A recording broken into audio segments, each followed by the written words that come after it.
I signed an executive order to launch the first ever self-deportation program for illegal aliens.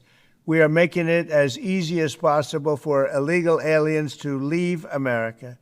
Any illegal alien can simply show up at an airport and receive a free flight out of our country. I'm going to tell you where you need to go next. I was going to talk about disappearing Americans in foreign gulags, but you go ahead. Yeah, well, that's happening too.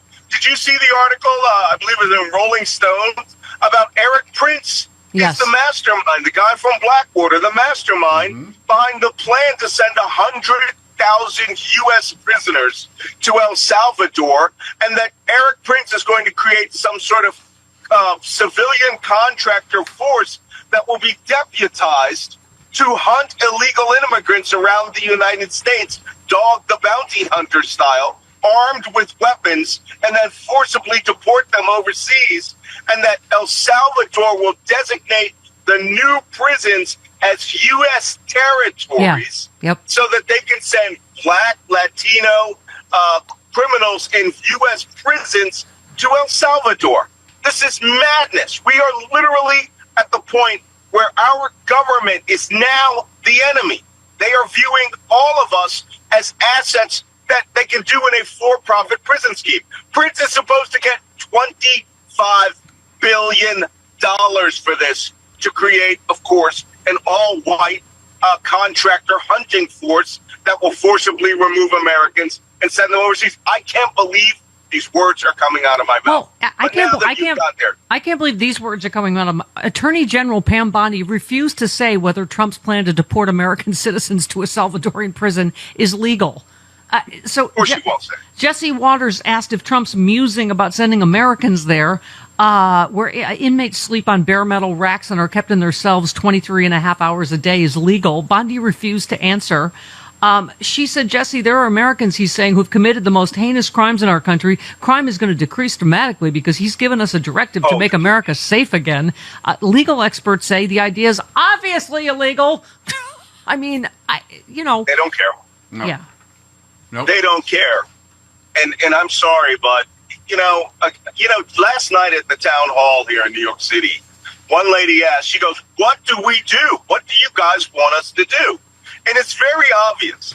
Now is the time for all good men and women to come to the aid of their country, and you have got to hit the streets. Adam Kinzinger said that this morning. Yeah. We are at the point where every person, every weekend, every time you hear a protest, you had better get out there. And I'm saying that as a person that would have thought all of this was madness 8 weeks ago. Yeah. But now we're at the point where the only thing that's going to stop this is people power. Yeah. And here, put this here. Let me give you a little hint about some of the meetings that I've been having this week in Washington.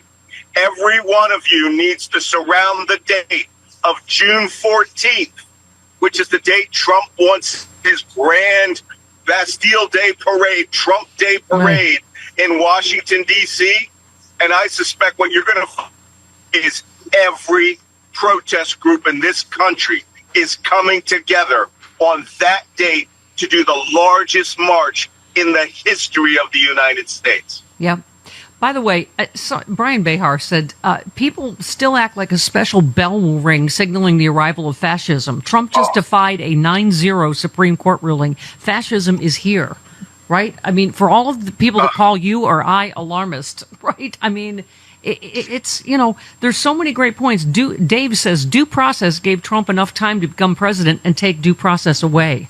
And here we are, Malcolm. I mean, you're absolutely right. There is no hyperbolic enough, right? In my opinion.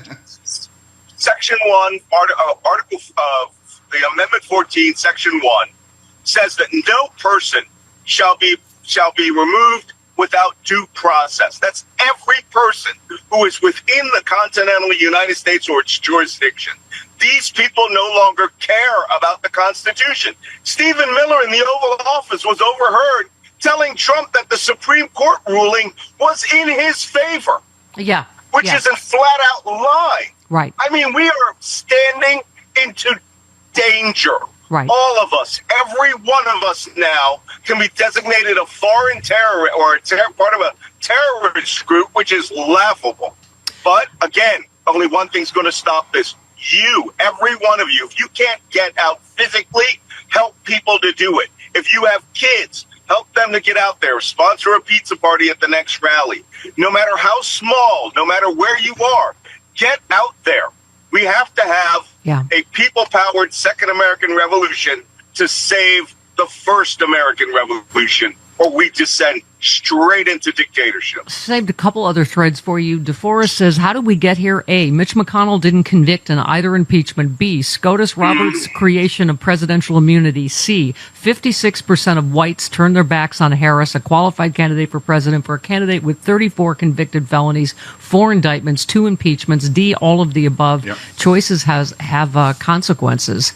But, to sum it all up, we haven't touched on Harvard yet today, but, Andrew Weissman said, if the Trump administration truly cared about the real problem of anti-Semitism and not just as a ruse to bludgeon universities to curb academic freedom, how about starting by condemning the violence against Pennsylvania Governor Shapiro and his family on Passover, which goes to your last book, They Want to Kill Americans.